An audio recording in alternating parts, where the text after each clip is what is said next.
So welcome student. आज जो हम टॉपिक डिस्कस करने जा रहे हैं दिस इज़ रिलेशन। तो अगर आपको रिलेशन स्टडी करना है तो इससे पहले आपको इसके लिंक वाले टॉपिक्स का आइडिया होना बहुत ज़रूरी है, क्योंकि मैथमेटिक्स में जब हम रिलेशन की बात करते हैं तो मोटे मोटे जो 3-4 पॉइंट हैं वो बड़ा क्लियर होना चाहिए। पहला सेट के बाद जो दूसरी बात आपको पता होनी चाहिए रिलेशन में वो है प्रोडक्ट ऑफ टू सेट्स, जिसको हम कहते हैं कार्टेशियन प्रोडक्ट। तो एक तो सेट पता होना चाहिए, एक कार्टेशियन प्रोडक्ट पता होना चाहिए। फॉर एग्जांपल सेट ए, अगर एक सेट ए है और एक सेट बी है तो उन दोनों का जो कार्टेशियन प्रोडक्ट होगा वो ए क्रॉस बी होगा। पहली बात सेट पता होना चाहिए, दूसरा कार्टेशियन प्रोडक्ट पता होना चाहिए, तीसरा टाइप्स ऑफ सेट्स भी पता होना चाहिए। इट मीन्स सबसेट एसेट्रा के बारे में पता होना चाहिए, सबसेट्स, सुपरसेट एसेट्रा। तो जब हम रिलेशन के बारे में स्टडी कर रहे हैं तो रिलेशन पे जाने से पहले इन बेसिक चीज़ों की नीड हमें पड़ेगी, तो हमें पता होना चाहिए इसके बारे में। तो अब हम बात करते हैं रिलेशन। फंडामेंटली आप एक बात समझ लीजिए, जैसे मैथमेटिक्स भी एक रिलेशन को फॉलो करता है और वो रिलेशन जो होता है एक सेट का एक सेट से होता है। तो रिलेशन की जब भी बात हम करेंगे तो फंडामेंटली हम बात करेंगे दो सेट के रिलेशन की, और वो जो दो सेट का रिलेशन होगा वो किसी न किसी एक मेथड से जुड़ा हुआ होगा। उस मेथड को डेफिनेशन से ऐड करके हम रिलेशन बनाएंगे। यानी कि अगर मान लीजिए एक भाई का एक बहन से रिश्ता है तो इसके पीछे एक मैथडोलॉजी है, वो दोनों एक बाप के पुत्र हैं और पुत्री हैं। इसी तरीके से अगर हम एक मैथमेटिकल रिलेशन की बात कर रहे हैं तो मैथमेटिक्स में अगर कोई रिलेशन है तो उसको जानने के लिए आपको ये बात अपने जहन में रखनी होगी कि जब हम रिलेशन बना रहे हैं तो ये किसी ना किसी मैथमेटिकल डेफिनेशन को ज़रूर सेटिस्फाई कर रहा हो। तो डेफिनेशन देने से पहले मैं आपको एक बात बताना चाहता हूँ। जब हम रिलेशन के बारे में स्टडी करें तो आप डाइवर्सिटी से सोचें, लंबा सोचें। आप सोच लें कि भाई कोई रिलेशन है, मान लिया एक्स वाई से रिलेट कर रहा है, तो अब एक्स वाई से रिलेट कर रहा है ना, तो दूसरा सवाल आप कहें ठीक है एक्स वाई से रिलेट कर रहा है तो किस तरीके से कर रहा है, उस पर फोकस करना होगा। तो मैं इसकी डेफिनेशन पे जाता हूँ कि रिलेशन होता क्या है। मैथमेटिकली हम लिखते हैं a relation from set A to set B is always be a subset of A cross B. हमने कहा एक रिलेशन जो ए से बी पे होगा वो ए क्रॉस बी का हमेशा सबसेट होगा। That is if R a relation from A to B then R must be a subset of A cross B. This is the definition. यानी कि हमने एक मोटी मोटी सी बात आपसे कह दी कि अगर आप दो रिलेशन को, किसी भी रिलेशन को दो सेट पे डिफाइन कर रहे हैं ए से बी पे, तो वो रिलेशन उनके कार्टेशियन प्रोडक्ट का हमेशा सबसेट होगा।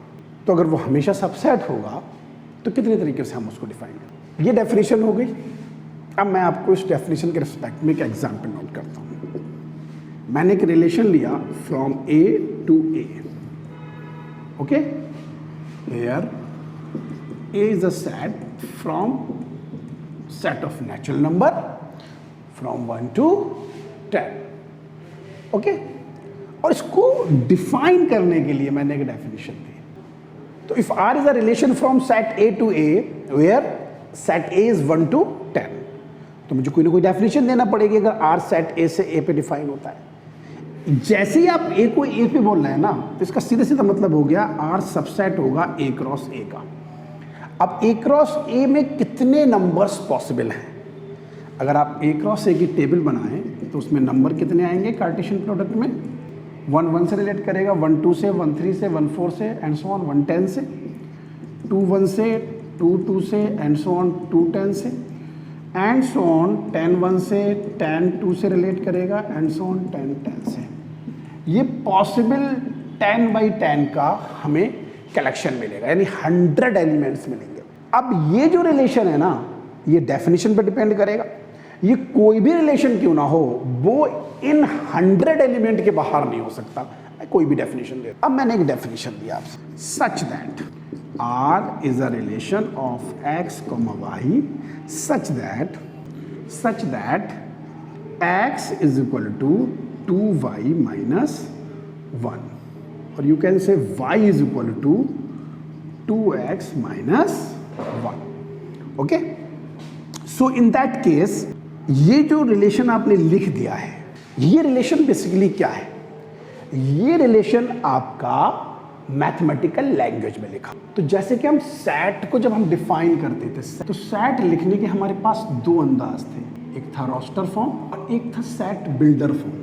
यहाँ पे भी रिलेशन लिखने के दो अंदाज, एक है रोस्टर फॉर्म और दूसरा है set builder form. Roster form obvious बात है, इसमें आप सेट को डिस्क्रीटली लिख देते हैं एकदम अलग अलग, और सेट बिल्डर फॉर्म में आप सेट को कैसे लिखते हैं, सम डेफिनेशन से रिलेट करके लिखते हैं, सम डेफिनेशन से अटैच करते हैं। तो ये एक डेफिनेशन दे दी हमने इसको डिस्क्रीट तो ही लिखा, ये एलिमेंट रिलेट कर रहा है। अब मैं इनको लिखना चाहता हूँ ये एलिमेंट को। अब मुझे बताइए सेट ए से ए पे हमने रिलेशन डिफाइन किया हुआ है। अब आप एक सेट ए बनाइए। सेट ए के अंदर एलिमेंट 1 2 3 4 5 6 7 8 9 10, इधर 1 2 3 4 5 6 7 8 9 10। ये एक रिलेशन है जो ए से ए पे डिफाइन किया हुआ है। अब मैं आपसे पूछना चाह रहा हूं कि इसमें कौन सा एलिमेंट कहाँ जाएगा। तो x y से तब रिलेट कर रहा है जब y 2x minus 1 है। तो x के लिए हमारे पास कितनी चॉइस हैं? x के लिए हमारे पास जो चॉइसेस हैं वो ये सारी 10 है, और y के लिए हमारे पास जो चॉइसेस हैं वो ये सारी 10 है। लेकिन कौन सी चॉइसेस एक दूसरे से रिलेट करेंगी? अब वही चॉइसेस एक दूसरे से रिलेट करेंगी जो इस डेफिनेशन को सेटिस्फाई करेंगे। अगर x 1 होगा तो x को आप यहाँ डालिए, तो आपको y कितना मिलेगा? 2 × 1 2 - 1 यानी 1। यानी 1 कहाँ रिलेट करेगा?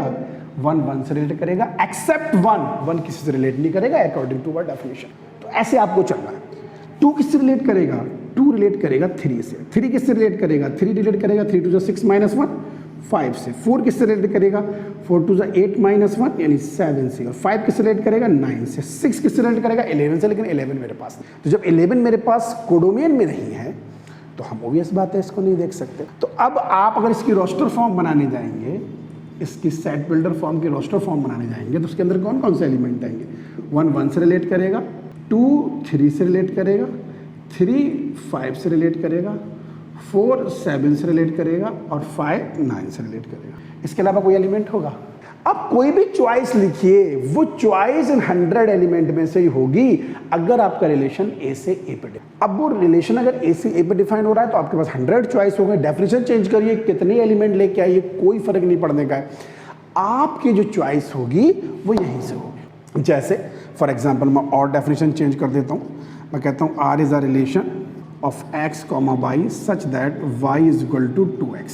जैसे मैं y is equal to 2x डालूंगा, एलिमेंट आपके पास कौन कौन से आएंगे? अगर रोस्टर फॉर्म लिखना चाहूँ मैं, 1 2 पे चला जाएगा, 2 4 पे जाएगा, 3 6 पे जाएगा, 4 8 पे जाएगा और 5 10 पे चला जाएगा। इसके अलावा इसके पास कोई एलिमेंट चॉइस होगी? नहीं होगी।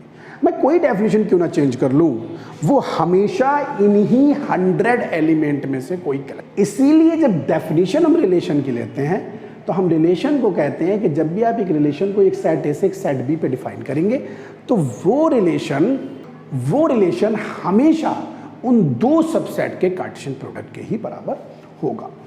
दूसरी बात, अगर आप किसी रिलेशन को ए से बी पे डिफाइन कर रहे हैं तो ये जो ए है सेट ए, ये सेट ए आपकी डोमेन कहलाए, और जिस सेट पे डिफाइन कर रहे हैं सेट बी, ये आपकी कोडोमेन कहलाए। तो थ्रू आउट अवर डिस्कशन जब भी मैं रिलेशन की बात करूं, जब भी मैं फंक्शन की बात करूं, तो मैं हमेशा डोमेन को कुछ यूं डी लूंगा और कोडोमेन को कुछ यूं सी लूंगा। ठीक है? और जो एलिमेंट इन डोमेन के एलिमेंट से रिलेट करेंगे वो रेंज कहलाएंगे।